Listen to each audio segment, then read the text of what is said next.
절, 이사야 58장 1절에서 2절 시작. 크게 외치라. 목소리를 아끼지 말라.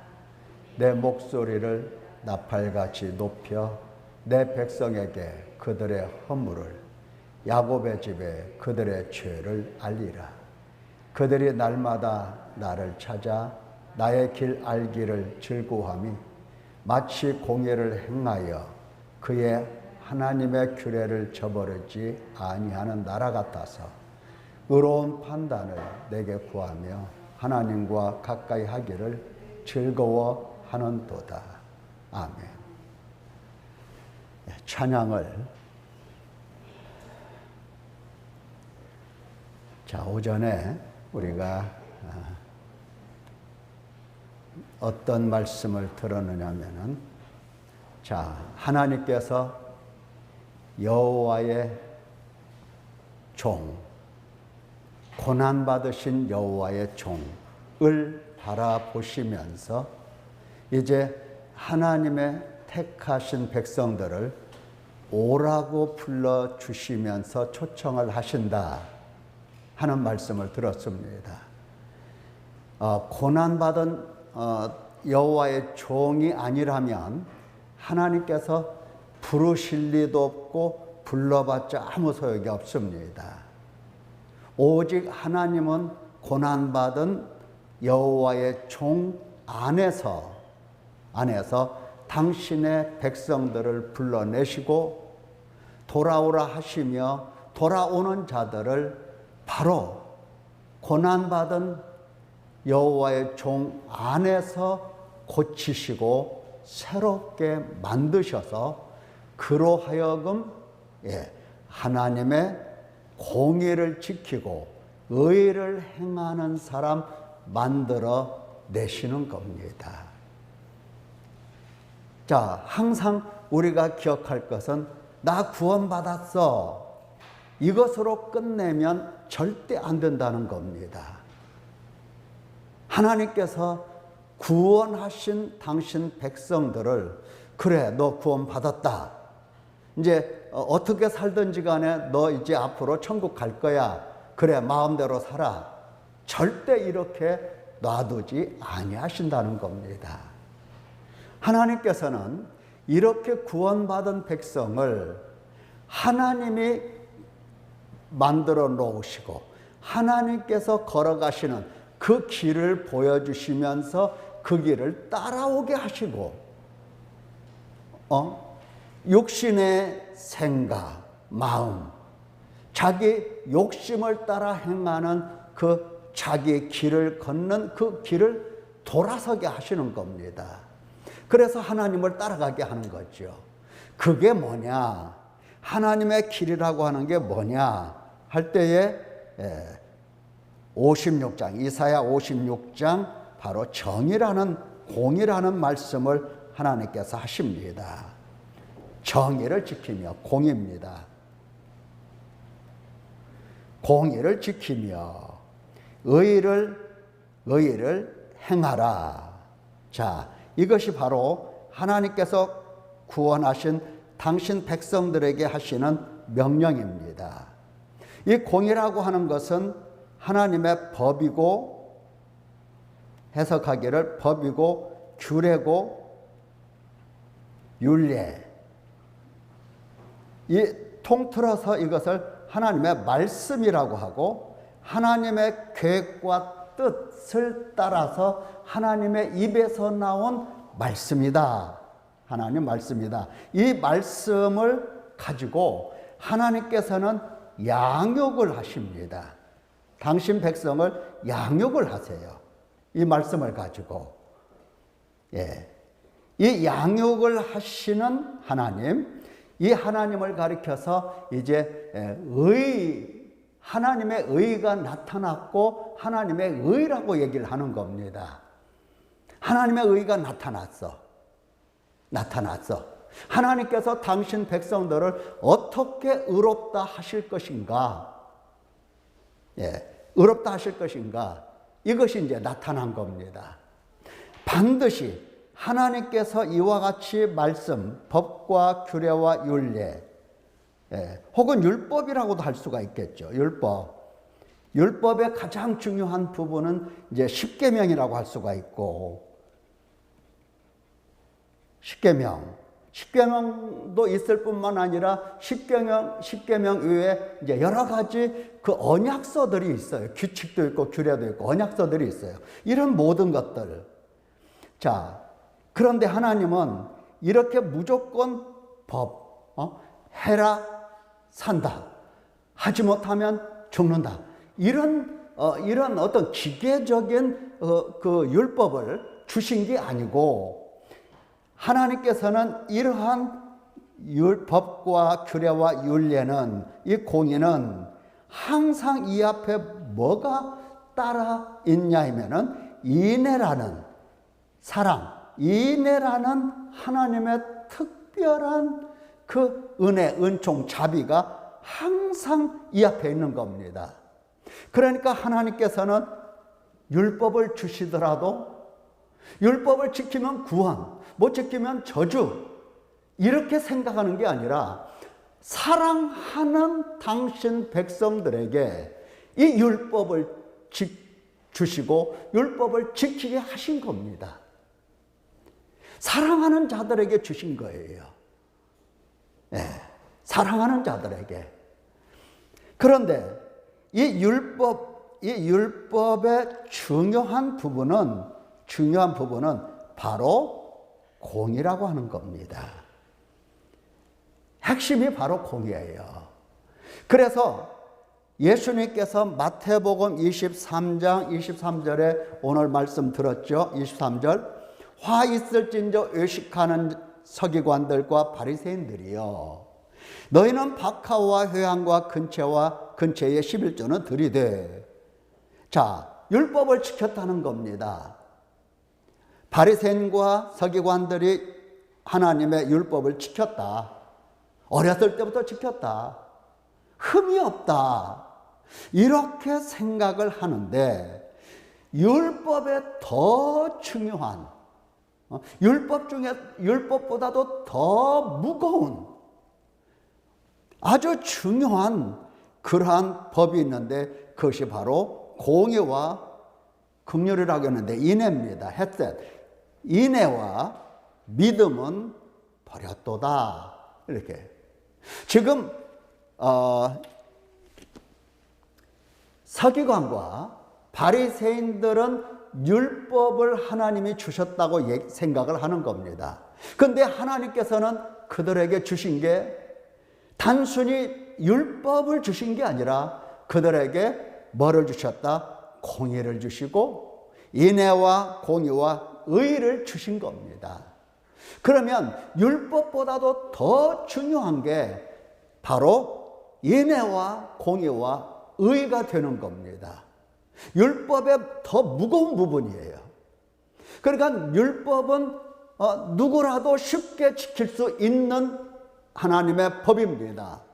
물론 그것도 잘 못 지키지만, 그것도 지킬 수가 없는 거였지만, 그러나 그것보다도 하나님은 더 중요하게 요구하시는 것이 인애와 공의와 의다.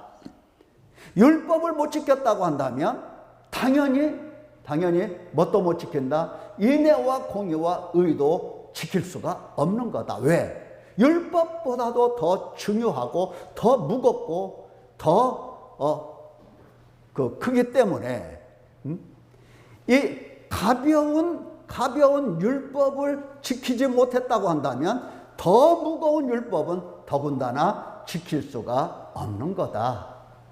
지금 예수님께서 원하시는 것은 율법 지켜야지. 그런데 율법보다도 더 인애와 공의와 의를 더 지켜야지 하고 예수님께서 그들에게 요구하시는 겁니다. 다시 말하면 우리 예수님께서 우리에게 율법을 지키지 않아도 된다 하고 율법을 폐하신 게 아니에요. 율법을 폐하신 게 아니라 율법을 온전케 완전하고 온전하게 예수님께서 딱 행하신 겁니다. 만드신 거예요. 물론 율법에 보면은 소가 사람을 받으면 은 30을 지불해서 은 30을 지불해서 그 사람에게 배상을 해야 된다. 이런 항목들이 있어요.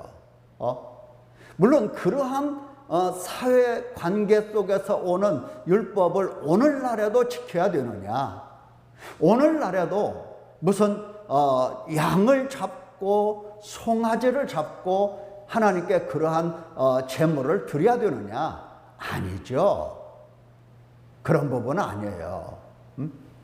자, 율법이 점점 예수 그리스도 안에서 온전해지고 완성이 된 겁니다.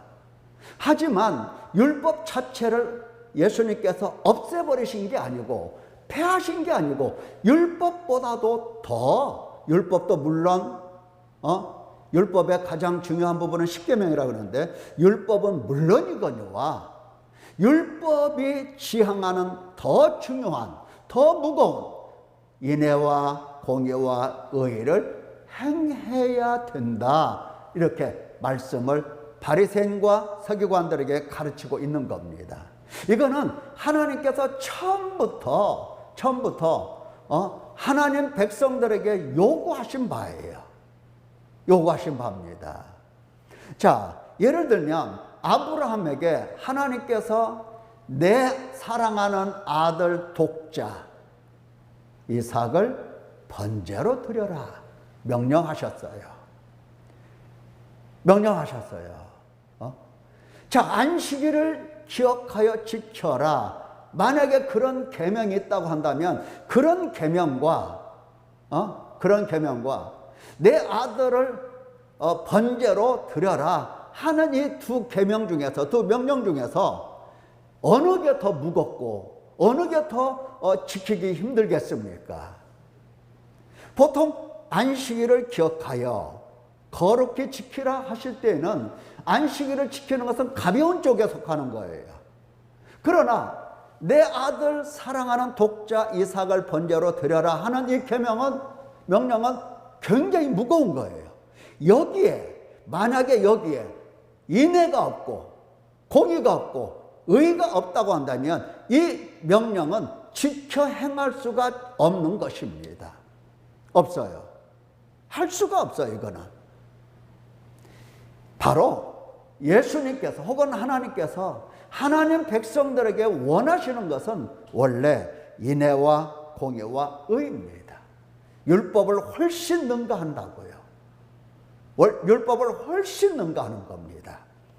자, 이제 돌아오라고 하실 때에 하나님께서 돌아오라 하는 이 말씀 속에는 바로 이와 같이 행하는 인애와 공의와 의를 행하는 사람 되게 하시려고 하시는 겁니다.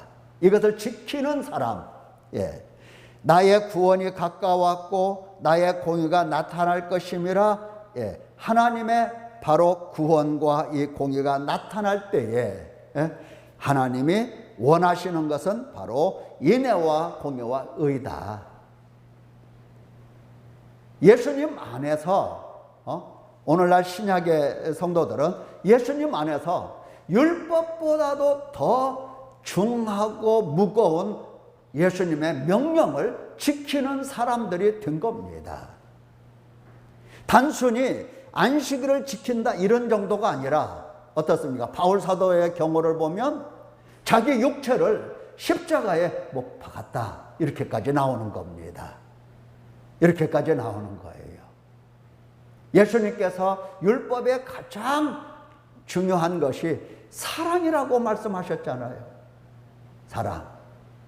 너무 힘든 게 그 사랑입니다.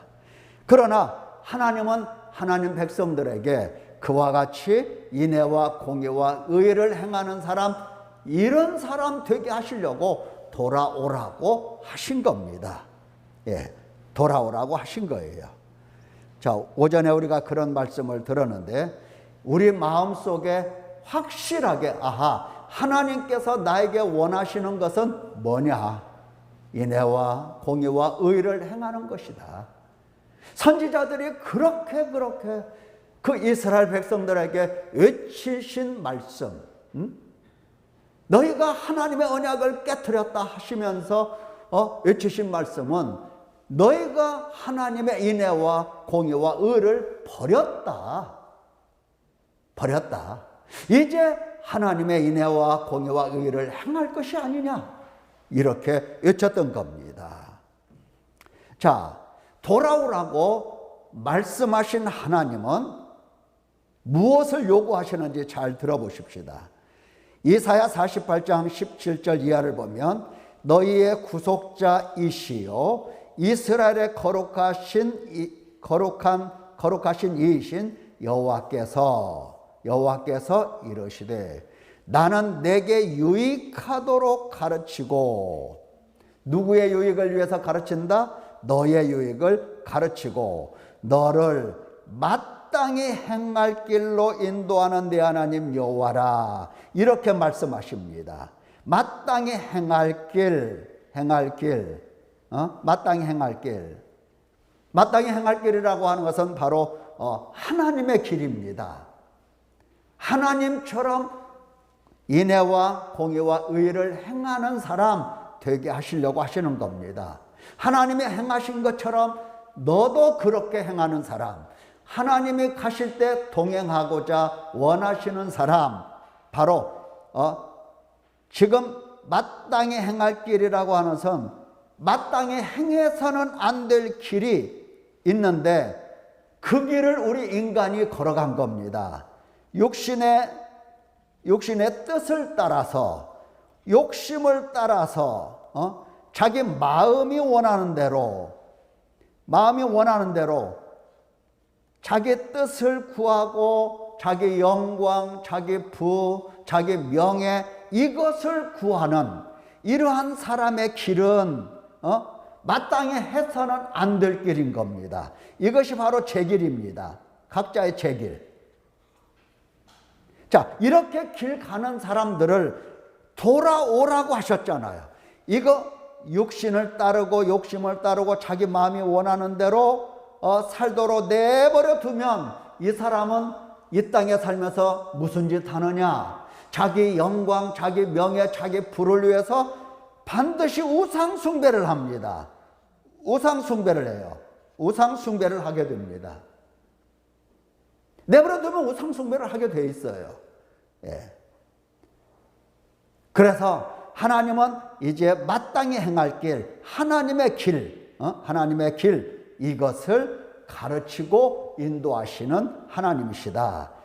바로 어떤 길이다? 인애와 하나님의 길이에요. 인애와 공의와 의를 행하는 길, 이것이 하나님의 길입니다.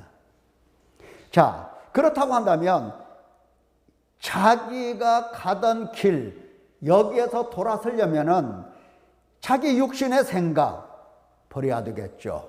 예, 욕심 마찬가지 버려야 돼요. 자기 마음도 이거 버려야 되는 겁니다. 자기 마음을 사용하면 안 돼요. 여기 마음이라고 할 때에 어떻습니까? 마음은 지성과 감성과 의지로 이렇게 사람들이 나눠서 생각해요. 마음 하면은 하나로 보는 게 아니라 지성과 감성과 의지로, 지성과 감성이라고 하는 것은 이 정신, 그러니까 인식 작용입니다. 지성은 정신을 통해서 분별하고 판단하고 해서 무언가를 깨닫고 파악하고 분별해내는 인식의 과정이고, 감성이라고 하는 것은 바로 오관을 통해서 눈, 귀, 코 혹은 피부 등등 이러한 오감을 통해서 들어오는 인식 과정이 바로 감성입니다. 자, 바로 정신작용으로, 정신의 이 활동으로 무언가를 헤아리고 아는 것, 이 마음이죠. 그리고 무슨 눈으로 보았다 혹은 귀로 들었다, 뭔가 감각적으로 느꼈다, 그래서 내가 안다, 이런 것들. 그래서 이 의지는 이렇게 알고 깨달은 바를 행하는데, 우리가 지금 우리의 길을 가는 것은 이것이 바탕이 되어서 이것이 지시하고 깨닫고 판단하고 계획하는 대로 간다 이 말입니다. 그게 바로 제 길로 가는 거예요. 지성이, 감성이, 의지가 항상 육신에 속해서 욕심을 따라서 자기 마음이 원하는 대로 판단하고 계획을 세우고 뜻을 세워서 행하기 때문에 이것은 제 길이고 가서는 안 될 길입니다. 그러므로 하나님께서 마땅히 행할 길로 인도하실 때는 자기의 지성, 자기의 감성, 자기의 의지를 십자가에 못 박게 만드시는 겁니다. 반드시 만드세요. 자, 지성과 감성과 의지를 그야말로 깨트리고 부수고 가루를 만들어서 더 이상 쓰지 않도록, 쓸 수 없도록 하나님께서 인도를 하십니다. 이거 쓰지 마라, 이거 쓰지 말고 뭐를 써라?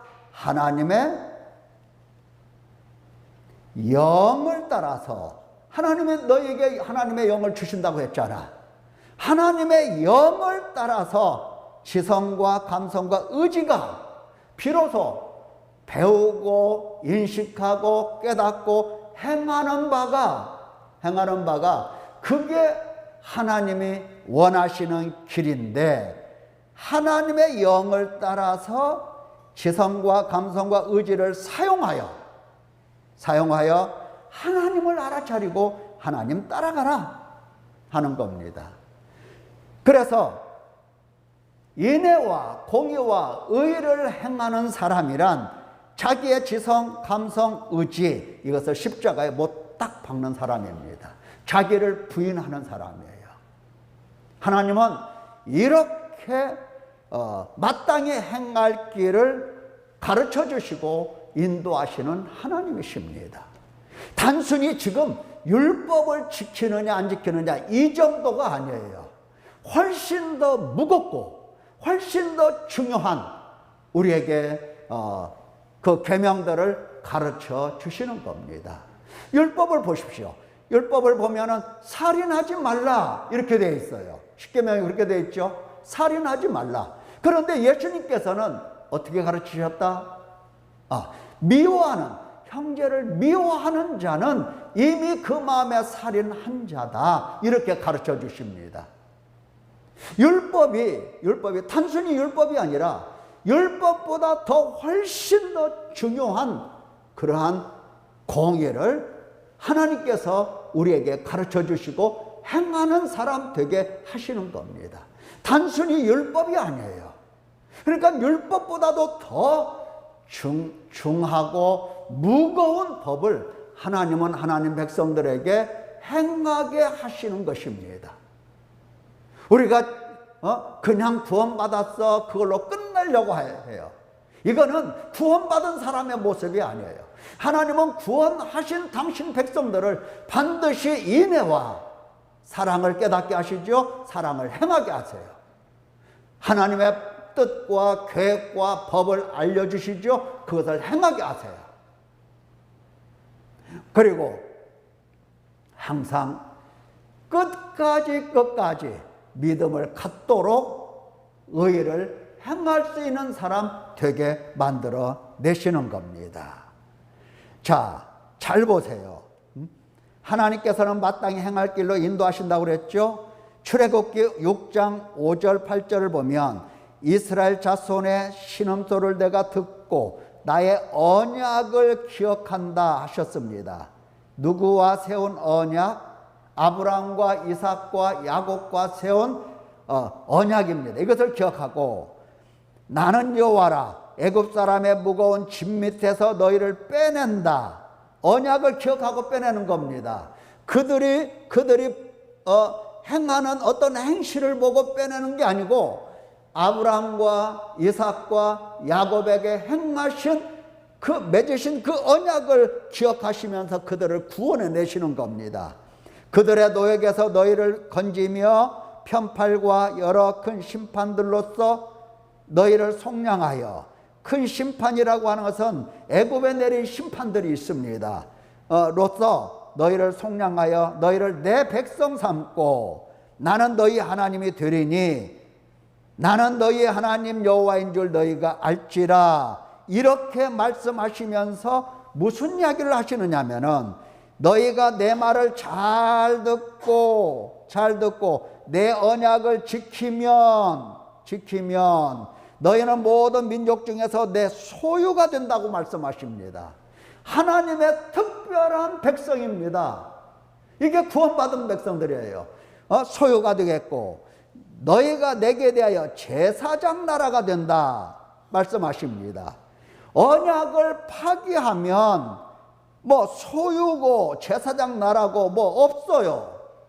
언약을 파기하면 거룩한 백성이 되리라.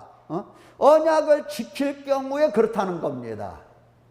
하나님은 언약을 기억하시고 그들을 건져내셨습니다. 건져내신 하나님 앞에서 하나님의 인애와 공의와 사랑을 알아듣고 하나님 앞에 언약을 지키는 백성이 됐어야 마땅한 겁니다.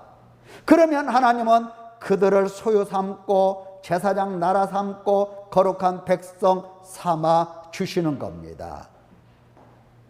언약을 파기했어요. 그들은 하나님의 말씀을 듣지 않고 언약을 파기했다 이 말이에요. 하나님이 주시는 말씀을 다 파기해버렸어요. 히브리서 기자가 우리에게 경고하시는 게 뭡니까? 안식에 들어갈 약속이 남아 있을지라도 그 안식에 들어가지 못할 자가 있을까 두려워하노라. 믿음을 결부시키지 아니할 자가 있을까 두려워하노라. 믿지 않을까 두렵다는 겁니다. 자, 언약을 지키면 반드시 하나님의 소유가 되고 제사장 나라가 됩니다. 제사장 나라라는 것은 뭐예요? 다른 이방 나라를 하나님께 제물로 바치는 사람들이에요. 거룩한 백성. 그래서 하나님께서는 원래 이와 같이 구원하시고 구원받은 그 백성들에게 하나님의 공의를 주시면서 인애와 공의와 의를 내려주시면서 그들이 하나님으로부터 인애를 배우고 공의를 깨닫고 의를 행하는 사람, 다시 말하면 언약을 지키는 사람 되기를 원하신 겁니다. 이것은 하나님의 마음이 영원합니다. 오늘날도 똑같아요. 오늘날도 언약을 지키는 사람이 되기를 하나님은 그렇게 원하시는 겁니다. 자, 그러면 언약을 어떻게 지키느냐? 정말로 하나님의 언약을 지킬 수가 있는 거냐? 하나님의 이 인애와 공의와 의를 깨닫는 사람이 될 수가 있느냐? 사람이 그럴 수가 없는 겁니다. 그래서 에스겔 선지자를 통해서 하나님이 하시는 말씀이 뭐냐면은 내가 그들에게 한 마음을 주겠다. 또 그 속에 새 영을 주겠다. 이게 지금 하나님께서 그야말로 인애와 공의와 의를 행할 수 있는 사람 만들어 가시는 하나의 과정입니다. 그들에게 공의를 주셔도 율법을 주셔도 지킬 수가 없어. 못 지켰어. 아까도 말씀드렸지만 에덴 동산의 아담조차도, 죄가 없는 아담조차도 하나님의 언약을 지킬 수가 없었습니다. 못 지켰어요. 죄가 없는 사람이라도. 누구 때문에 못 지켰다? 바로 사탄 때문에 지킬 수가 없었던 겁니다. 그래서 이제 하나님께서는 이와 같이 언약서를 내주시고, 이같이 공의를 세우시고, 이같이 아무리 인애를 베풀어 주시며 자비와 긍휼을 베풀어 주셔도 소용없는 것을 하나님이 아십니다. 소용없는 거. 아무리 율법을 줘도 소용없다는 것을 아세요. 그래서 하나님은 이제 한 마음을 주시고 새 영을 주신다고 말씀을 하십니다. 매우 중요한 얘기예요. 새 영을 주셔서 그 몸에서, 하나님 백성들의 그 몸에서 돌을 제거하고, 굳은 마음입니다. 돌을 하면은 뭐다? 굳은 마음이에요. 굳은 마음. 굳은 마음을 돌이라고 해요. 돌 같은 마음, 돌을 제거하고 부드러운 살을 마음에 주어. 이게 하나님이 하시는 일이에요. 내 마음 속에 돌이 가득하다. 굳어 있어. 하나님의 말씀을 들었는지 어떠는지 아무 감흥도 없어. 감격도 없고, 지킬 수 있는 힘도 능력도 지혜도 없어. 어떻게 지켜? 어떻게 하나님의 인애와 공의와 의를 행할 수가 있느냐? 할 수 없어. 인간은 못해. 그래서 하나님께서는 돌을 제거하고 살을 마음에 넣어주는 겁니다. 부드러운 살을 넣어줘요. 그리고 내 율례를 따르며, 여기 있죠? 율례를 따르며. 율례를 따르면서 인간의 의지로 따르는 게 아니에요. 의지로. 물론 주의 성령, 이 영의 인도를 받아서 살처럼 부드러운 마음이 있을 경우에 그때에 하나님의 말씀이 내 속에 새겨진 말씀을 이제 비로소 자신의 의지를 가지고 행할 수 있는 건데, 처음부터 하나님 없이, 하나님의 이 같은 역사가 없이, 치료가 없이, 고쳐주심이 없이 율례를 따른다, 그렇다고 한다면 서기관과 바리새인들처럼 밖에는 될 수가 없다, 이 말입니다. 아무리 노력하고 힘써도 서기관과 바리새인들만큼 그 이상을 능가할 수가 없어요. 그 사람들은 대단한 사람들이에요. 비로소 새 영을 주고 돌 제거하고 살처럼 부드러운 마음을 주고, 그리고 율례를 우리 마음속에 새겨주시고 깨닫게 하셔서 율례를 따르며 내 규례를, 율례, 규례, 이게 다 뭐다? 공의라고 그랬어요. 공의. 규례를 지켜 행하게 하리니 하나님이 하시는 겁니다. 비로소 행하는 그들이, 언약을 지키는 그들이 내 백성이 되고 나는 그들의 하나님이 되리라 말씀하십니다. 그래서 신약에 보면은 이렇게 말씀하시죠. 너희는 성령을 따라 행하라, 이렇게 나와요. 성령을 따라 행하라. 그리하면 육체의 욕심을 이루지 아니하리라. 누가 육체의 욕심을 이길 수가 있겠습니까? 아무도 이길 수가 없어요. 성령을 따르는 그가 비로소 육체의 욕심을 이길 수가 있고, 그래서 육체의 소욕은 성령을 거스리고 성령은 육체를 거스르나니 이 둘이 서로 대적함으로 너희가 원하는 것을 하지 못하게 함이니라. 성령을 따르지 않으면 누구도 욕심을 이겨낼 수가 없는 겁니다. 물론 사람들이 그렇게 얘기해요. 나 이제 욕심 다 버렸어. 나 이제 마음 비웠어. 이렇게 얘기를 해요, 이 얘기는. 그러나 하나님이 보실 때 정말로 너 욕심 다 버린 거냐? 너 마음을 정말로 비운 거냐? 아니다는 겁니다. 아니에요. 하나님 보실 때는 절대 아니라는 거예요. 그래서 하나님은 돌 같은 마음을 제거하시고 살 같은 부드러운 마음을 주셔서 그 위에 하나님의 말씀을 기록하시고 율례를 주시고 규례를 주셔서 비로소 하나님의 말씀을 따라 행할 수 있는 사람 되는 겁니다. 그래서 이런 사람이 바로 인애와 공의와 의를 행할 수 있는 사람, 언약을 지키는 사람이 되는 겁니다. 그래서 이러한 사람들에게 나는 너희 하나님, 너는 내 백성이라는 말이 비로소 성립이 된다 하는 겁니다. 지금 우리가 자꾸 미치지 못하는 것이 뭐냐? 나 구원받았어, 이걸로 끝낸다는 겁니다. 나 구원받았어. 네. 구원받은 게 아니라 이 말이에요. 구원받았다라고 하는 것은 이와 같이 성령을 따라가는 사람 될 때에 그게 바로 구원받은 사람의 표가 보이는 겁니다. 성령을 따르지 않고 육체를 따라가면서 안식이 남아 있을지라도 이르지 못하는 그러한 사람으로서 살면서 어떻게 구원받았다고 할 수가 있겠느냐. 구원받은 사람은 그렇게 사는 게 아니에요. 그래서 바울 사도는 그리스도인이라고 할 때에 자기를 육체와 자기의 정욕을 십자가에 못 박은 사람 이렇게 규정을 합니다. 예, 다른 사람이 아니에요.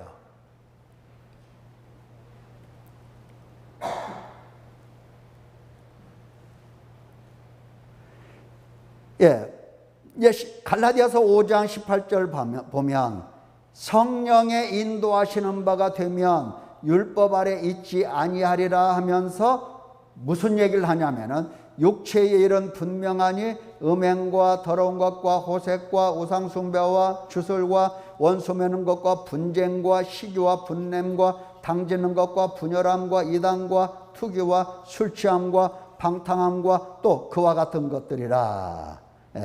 자, 성령의 인도하시는 바가 되면 율법 아래에 있는 것이 아니라 능히 육체의 일을 능히 극복하고 뛰어넘어서 하나님 앞에 공의를 행하는 사람이 된다라고 가르쳐 주시는 겁니다.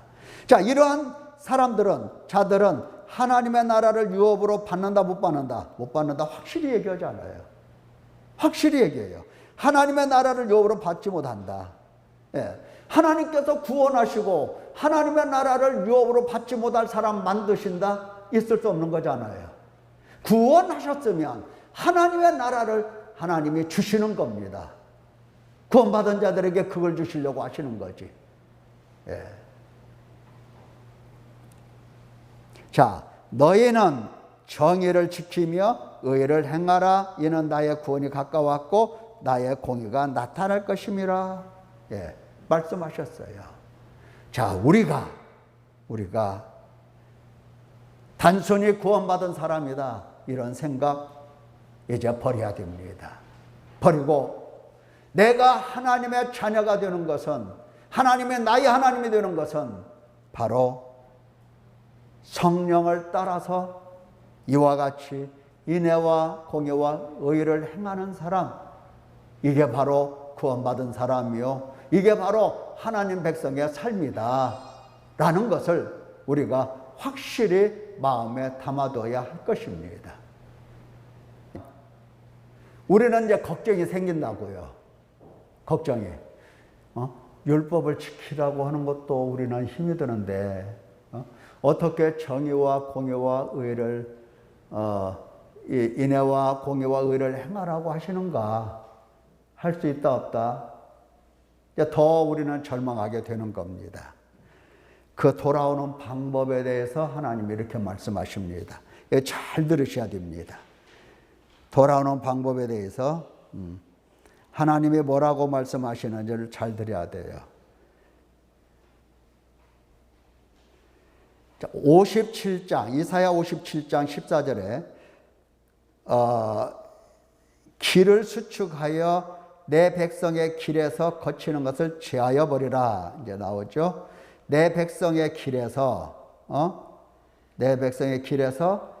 내 백성들이 지금 하나님의 길로 돌아올 때에 거치는 것, 방해되는 것 제하라고 명령을 하시죠. 지극히 존귀하며 영원히 거하시며 거룩하다 이름하는 이가 이와 같이 말씀하시되 내가 높고 거룩한 곳에 있으며 또한 통회하고 마음이 겸손한 자와 함께 있나니 이는 겸손한 자의 영을 소생시키며 통회하는 자의 마음을 소생시키며. 자, 아까 할 수 있다고 그랬어요? 없다고 그랬어요? 없다고 그랬어요.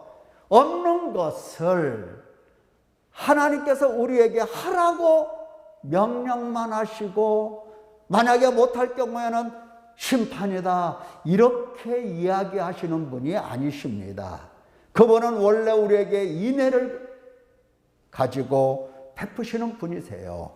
자, 통회하라고 말씀하십니다. 통회하면 하나님이 함께 하시면서 겸손한 자의 영을 소생시킵니다. 영을 살려주세요. 그러니까 영이 죽어 있었다는 것을 알 수 있어요. 죽어 있었다. 영이 죽어 있었어요.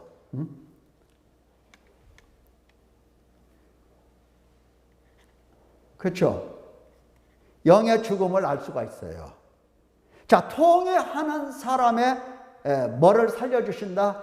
영을 살려주시고 마음을 살려주시는 겁니다. 영과 마음을 살려주십니다. 마음도 죽어 있었죠. 마음도 죽고 영도 죽고 이것을 하나님은 둘 다 살려주십니다. 예. 그러면 생각해 보세요. 죽은 영으로는 하나님을 따라갈 수 있을까 없을까? 없는 겁니다. 죽은 마음으로는 하나님을 따라갈 수가 없어요. 그래서 하나님은 그 영을 살려주시고 그 마음을 살려주셔서 이제 살아난 그 영과 그 마음으로 비로소 하나님을 따라갈 수 있게 하십니다. 이런 사람들이 행할 수가 있어요. 내가 그의 길을 보았은즉 그를 고쳐줄 것이라 그랬죠. 그를 인도하며 그와 그를 슬퍼하는 자들에게 위로를 다시 얻게 하리라. 자, 고쳐주신다고 말씀하십니다. 하나님께서 지금 우리가 지금 체험할 수 없는 게 뭐냐면은 잘 못 알아듣는 게 뭐냐면은 하나님이 내 영을 살려주셨다. 이게 지금 명확하지가 않은 겁니다. 하나님께서 내 마음을 살려주셨다. 살려주셨다. 이걸 지금 명확하게 알아듣지 못하는 겁니다. 그래서 살려주신 이 영과 이 마음으로는 하나님의 인애를 행할 수 있고 공의를 행할 수 있고 의를 행할 수가 있는 겁니다. 살려주셨기 때문에 행할 수가 있어요. 죽은 자의 영으로는 이것 불가능합니다. 그런데 하나님께서 영을 살려주시고 마음을 살려주실 때에는 이제 살아있는 영으로서 살아있는 사람으로서 비로소 하나님을 따라갈 수가 있는 겁니다. 살아있기 때문에. 죽은 것은 따라갈 수가 없어요. 그래서 하나님은 이렇게 죽고 죽은 것을 살려주시기 위해서 우리에게 하나님이 뭘 요구하시느냐 하면은 통회를 요구하십니다. 통회. 애통하고 탄식하고 마음을 찢고 이것을 원하십니다. 마음을 쭉 찢어서 그동안에 사용했던 나의 지성, 나의 감성, 나의 의지를 쫙쫙 찢어서 더 이상 사용하지 않게끔 탄식을 하는 겁니다. 내가 탄식할 때에 내가 회개를 해서 이렇게 의로운 사람이 되는 게 아니고 내가 통회할 때에 나는 하는 것은 통회밖에 없어요. 하나님의 명령을 따라서 내가 하는 것은 통회밖에 없어요. 물론 이 통회도 사실은 내가 하는 게 아니에요. 하나님이 하게 하시는 겁니다. 이렇게 통회할 때에 하나님은 죽은 영혼을 살려주시는데 살려주시는 영혼은 마음이 살아난 후에는 살아난 후에는 알아요. 알아. 뭘 아느냐? 내가 죽어 있었다. 이것을 알아요. 내가 죽어 있어서 육체를 따라갔고, 내가 죽어 있어서 사탄을 따라다녔구나. 사탄에게 매여 있었구나. 죄에 팔렸구나. 사망의 몸으로 비참하게 살았구나. 이것을 알아요. 살아나지 못하면은, 죽어 있다는 것을 알 수가 없어요. 죽어 있기 때문에 죽은 자는 죽은 것이 뭔가, 죽은 상태가 뭔가, 이것을 헤아릴 길이 없어요. 하나님께서 딱 살려주시면, 아하, 내가 죽어 있었구나. 이것을 알아요. 하나님이 나를 살려주셨구나. 이것을 알아요. 그래서 살아났기 때문에, 고침을 받았기 때문에 비로소 움직일 수 있고 활동할 수 있고 걸어갈 수 있고 행할 수가 있는 겁니다. 베데스다 연못에 38년 된 병자가 누워 있었죠. 그가 할 수 있는 게 뭐였어요? 아무것도 없었어요. 그런데 예수님께서는 그를 살려주시고 고쳐주시고 침상을 들고 가라 그랬어요. 비로소 자기 모든 그 누워있던 이부자리를 다 걷어서 지고 가는 겁니다. 가는 거예요. 네. 그러니까 하나님께서 우리로 하여금 하나님의 인애와 공의와 의를 행할 수 있는 사람 되게 하시려고 우리에게 통회를 명령하신 겁니다. 예, 통회를 명령하실 때에 그냥 무조건 뭐 마음 찢어라 이런 것은 아니죠. 그런 것은 아니에요. 어떻게 하십니까? 자, 하나님께서 하시는 일 잘 보세요. 여기 크게 외치라, 목소리를 아끼지 말라. 내 목소리를 나팔같이 높여 내 백성들에게 그들의 허물을, 야곱의 집에 그들의 죄를 알리라 그랬어요. 죄를 알려주시고 허물을 알려주셔서 통회하게 하시는 겁니다. 그냥 무조건 통회하라는 게 아니에요. 죄가 무엇인지를 알려주시고 그리고 통회하라고 하십니다. 이렇게 죄를 배우고 허물을 배우는 사람들은 날마다 하나님을 찾아 나의 길 알기를 즐거함, 하나님의 길을 지금까지는 자기 길이 좋은 줄 알고 자기 길이 옳은 줄 알고 자기 길이 바른 줄 알았는데 이제 그 길을 알기를 즐거워하며 공의를 행하여 그의 하나님 규례를 저버리지 아니하는 나라 같아서 의로운 판단을 내게 구하더라. 하나님과 가까이 하기를 즐거워하도다. 비로소 이렇게 되는 겁니다. 자, 하나님께서 영혼을 살려주시기 위해서는 죄를 가르쳐 주시고 통회하게 하시고 통회하는 자의 영혼을 살려주셔서 이제 하나님 가까이 하기를 즐거워하는 겁니다. 이렇게 되면 기도가 재미있어요. 기도가 재미있어요. 옛날에는 기도하려면 부담이 됐죠. 부담이 됐어요. 근데 기도가 너무 재밌어요. 이제 내 일평생 나는 이제 회개만 하고 싶어요. 회개만. 죽는 날까지 나는 회개만 하고 싶어요. 죽는 날까지 나는 마음을 찢고 탄식하면서 하나님의 손으로 고쳐주시기를 간절히 원하게 되는 겁니다. 이렇게 되는 거예요. 자, 보세요. 옛날에는 금식하면 그냥 굶었어요. 그냥 마음을 괴롭게 한 겁니다. 근데 이제 금식을 하더라도 어떤 금식을 합니까? 결박을 풀어주고 압제에 당하는 자를 자유롭게 하며 이웃 사랑이 나오는 겁니다. 이웃 사랑. 이웃 사랑이 나오죠.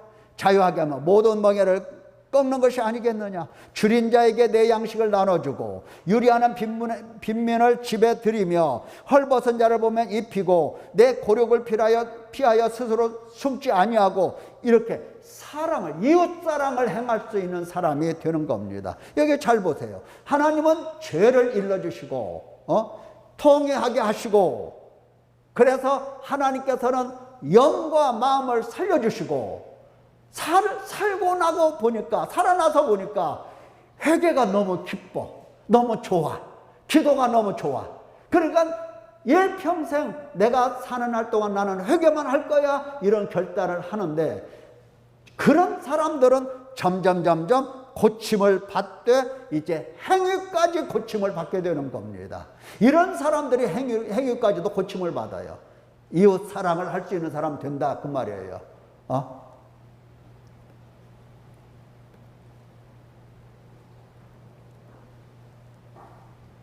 돌아오는 방법이 명확하죠. 예, 이것이 바로 하나님 백성들이 돌아오는 방법입니다. 하나님께서 그냥 단순히 우리를 구원하신다, 뭐 말로만 내가 너 구원했다, 이런 하나님이 아니에요. 우리의 삶 속에 들어오셔서 우리의 삶 가운데 함께 하시면서 우리의 삶 속에서 하나하나 구원을 위하여 우리의 영혼과 우리의 마음을 살려주시기 위해서 얼마나 애타게, 얼마나 하나님께서 힘써 이 일을 하시는가 알 수가 있습니다. 생각해 보시면 알아요. 그렇잖아요. 자, 당신의 사랑하는 독자 이삭을 어떻게 했다? 십자가에 뭐 딱 박아놓고 그를 보면서 그의 사랑하는 백성들을 구원해 내실 때 하나님은 반드시 십자가에 못 박혀 죽으신 예수 그리스도를 바라보면서 당신 백성들을 한 사람 한 사람 바라보면서 구원해 내시는데, 그냥 구원받았다 이것으로 끝내겠습니까? 그렇지가 않아요. 예, 하나님은 성령을 보내주셔서 죄를 깨닫게 하시고 통회하게 하시고 통회하는 자의 영혼과 마음을 살려주시고, 그리고 그로 하여금 이제 하나하나 하나님의 이 길을, 도를 배워서, 말씀을 배워서 이제 하나님을 따라가는 사람 되어가는 겁니다. 이게 일평생 우리가 갈 길이라 이 말이에요. 끝까지 하나님의 길을 따라가는 아름다운 성도 되어서 결국 여러분들이 도착한 곳이 하나님의 나라, 영원한 천국인 것을 나중에 확인하고 기뻐 춤출 수 있는 아름다운 성도 되시기를 예수님의 이름으로 축원합니다. 기도하겠습니다.